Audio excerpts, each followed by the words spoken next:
Hey everybody, it's Master Gallengeist here, bringing you my Dead Rising Deluxe Remaster perspective. Yeah. Alright, now I played this on PC, that's kind of why I got this little thing here. And I've also got this. Yes, I am a weird little bastard. So I had already done my series perspective on this, but I was able to play this, and I really liked it. I like to see what goes on when they do any kind of remaster. I didn't have any issues with the new Frank voice. I didn't have any kind of PC issues playing this through Steam. There weren't any crashes or any kind of weird glitches that went kind of nutty doodah. It was very interesting to kind of play this because it's been a while since I played it. Like, I played this originally when it came out as a 360 one. I mean, I've got a strategy fucking guide for it. Like, I'm old as shit, and this still helped out. Yes, they did some kind of change, some changes and everything, but they helped out with the AI because I didn't have a really good run because I didn't fight most of the psychopaths. Me trying to juggle everything that was going on with trying to save the survivors in the Willamette Mall, and trying to make sure I had enough to then go into the overtime mode.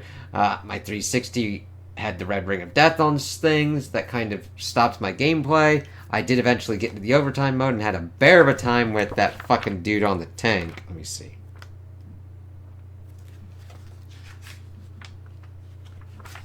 But I did not have that happen this time around. Let me see. Brock? Yes, potentially. So this follows the same kind of story that happened in the first Dead Rising. Frank smells a case. We see zombies and everything in the outbreak. We learn about Santa Cabeza, Carlito, Isabella, and the army's response.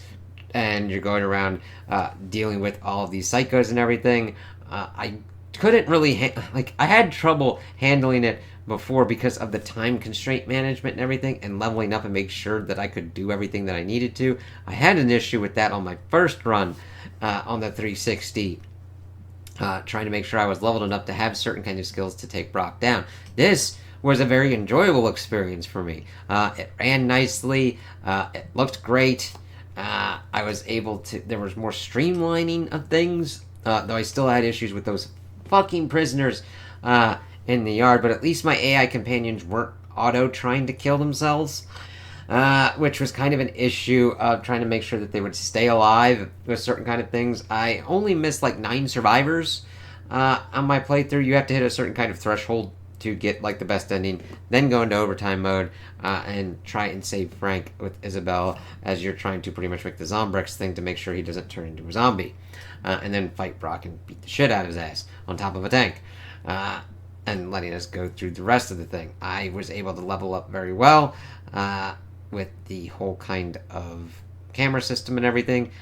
Me taking down the psychopaths certainly helped, getting more of the survivors, having my understanding of the mall, because of course when I'm first playing through it, I'm not quite understanding how the mall's kind of laid out, where to get the best kind of foods. Now, even though I did have the strategy guide, executing what was in the strategy guide was kind of the issue at that kind of earlier point. Here, see, this actually helped out. I'm glad it didn't change that much, because normally I use my phone to have kind of strategy guides up and on there, and this saved me phone power and stuff like that, and being able to do this kind of stuff. Even though they there's certain kind of changes or whatnot, they made it easier with aiming and being able to walk and shoot at the same time. They didn't give you as many kind of shotguns that you could pull from like the hunting kind of shack. You have to go to different kind of placements of what would kind of dispense certain kind of things. At least that's how I felt, because before, when I was doing it on the 360, I'd be able to like get a lot of that shit at a certain kind of point. I at least fought that fucker so I could get the shotguns from that spot. It just was a nice kind of thing of being like, oh yeah, and I beat the fucking shit out of that dude first try, which was not the case on the 360. So it took me like about 3 or 4 days to kind of go through, but it was a fun and enjoyable kind of experience where I'm like, oh, this is kind of an old friend, and I completely beat its ass. Not going for the achievements and everything, because I've gotten out of favor of that, because most of the achievements now are just made to be like horrendous kind of slogs to kind of just take a giant anal probe, stick it up your ass, and twizzle yourself into a fucking kind of Christmas tree. Where I'm just like, nah, I just want to play the game and have fun. And if I get certain kind of things, and certain things are kind of cool, I'll kind of hunt for them. Now, there's, of course, like the Mega Man kind of stuff that you can go for, and all different kind of other things that are with Dead Rising, but I just completed it in my way that I just wanted to actually beat the game. I could go into Infinity Mode, do all the stuff that I did with, like, the first time around, but this was cool because I had also gotten it to get the entire series on Steam as well, but I'm glad that this kind of popped out so I could get this and then have this kind of newer version that works on modern hardware, so I didn't have to fiddle with it, because I did have to fiddle a little bit with Dead Rising 1, the kind of whatever release was done on the PC. Let me see here. It'll kind of tell me. Yeah, remastered version of 2016 or whatnot. Dead Rising along with Dead Rising 2 and its spin-off title.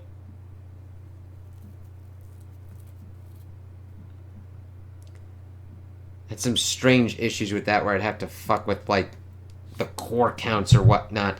I didn't have to do anything like that with this.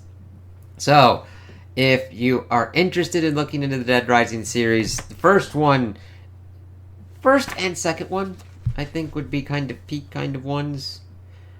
Third one's good too. Fourth one kind of got a little bit nutty-doo-dah. I'd have to play that again because I also got DLC with it because of, like, franchise sales or whatnot on PC. That just was like, alright, what the fuck went wrong here? But this one did a good job of introducing it, and I'm glad that it's able to be played. They did also change up stuff with the kind of camera systems, not going with, like, this erotic kind of stuff that was in here before, with doing certain kind of picture poses. That really doesn't affect me at all. As long as I've got the PP system to, like, upgrade myself and level up and taking out zombies that way, and getting that and getting the stuff with certain kind of picture shots with other things, I didn't really engage with it in the first place on the 360, and it just doesn't really affect me on this kind of thing with it. I'm like, it's like, why is it here? There's another kind of perspective that I'll be doing with, like, the Mafia series, and that is definitely kind of, I'll get into kind of things of, like, why the fuck is this here at all kind of shit. This, I'm fine with it because it doesn't really remove any kind of critical aspects that I believe are part to the gameplay, and if you disagree with me on that, that's fine. I understand that. Don't buy the game. That's cool. I have no problem with that. But for me, it didn't really take out anything, and there was no kind of value lost. And I'm like, alright, I actually liked what they were able to streamline and help with, like, the shooting and aiming and making sure that the AI didn't just auto-delete themselves in front of, like, psychopaths or zombies, or...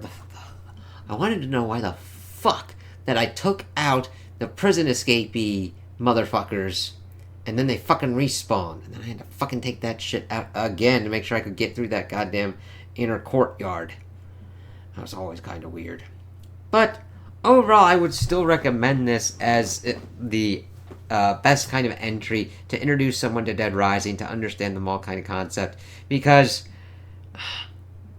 there's a lot of games that deal with zombies and everything. This is the cool kind of crazy stupid series that's got enough seriousness and funny shit going on that it hits, like, the Romero zombie kind of thing in the mall. Now, the second one is in a Las Vegas kind of thing, so that kind of changes it up.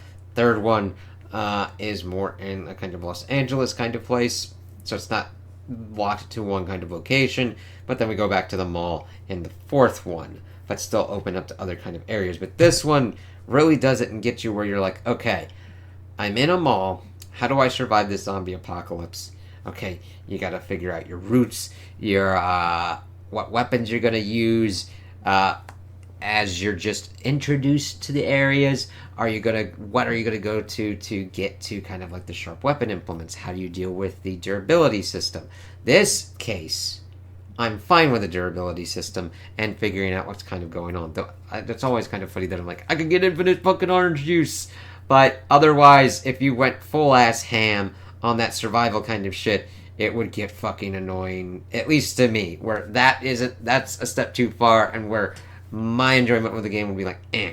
But I really enjoyed it and would definitely recommend it to fans to check out the series, or even veterans that have fallen off and be like, 4 really left a bad taste in your mouth, just play the remaster of the first one. You'll have a fun time. So those are my opinions on the game. Tell me what you guys think in the comments below. If you liked it, if you didn't like it, if you agree with me, if you disagree with me. Also like and subscribe, and I hope you have a good day.